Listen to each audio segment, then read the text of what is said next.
Hai, sebagai remaja putri, kita pasti ingin selalu sehat, cantik, dan cerdas. Seperti kelima remaja putri ini, sehat, cantik, dan cerdas tanpa anemia. Yuk kita temukan caranya di sini.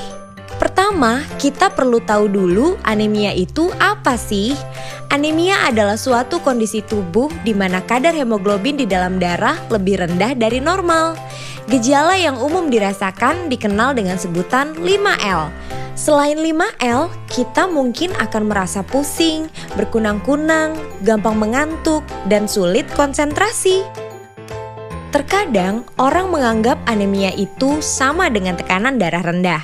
Padahal itu adalah dua hal yang berbeda loh. Anemia berhubungan dengan kadar Hb yang kurang di dalam darah. Sedangkan tekanan darah rendah berhubungan dengan kerja jantung yang kurang kuat memompa darah ke seluruh tubuh.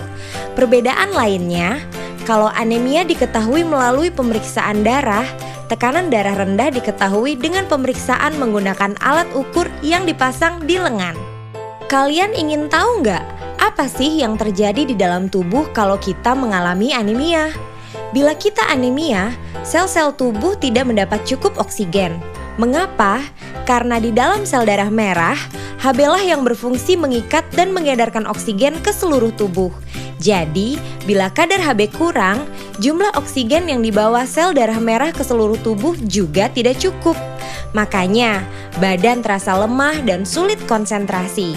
Sebaliknya, bila kita tidak anemia, sel tubuh kita mendapat cukup oksigen karena sel darah merah kita mengandung Hb yang cukup.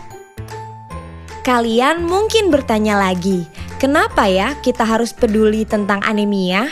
Pertama, karena anemia mengakibatkan banyak hal, seperti menurunnya kemampuan belajar, terganggunya kegiatan sehari-hari karena badan terasa lemas, daya tahan tubuh menurun, dan setelah menikah nanti, anemia meningkatkan risiko mengalami masalah saat hamil dan melahirkan. Selain itu, ternyata 1 dari 4 remaja putri di Indonesia mengalami anemia. Banyak ya? Anemia disebabkan oleh 3 faktor. Pertama, kurangnya asupan terutama protein, asam folat, vitamin B12, dan zat besi. Kedua, pendarahan misalnya menstruasi dan kecacingan. Dan ketiga, faktor genetik seperti penyakit talasemia. Di Indonesia dan juga di banyak negara lainnya, penyebab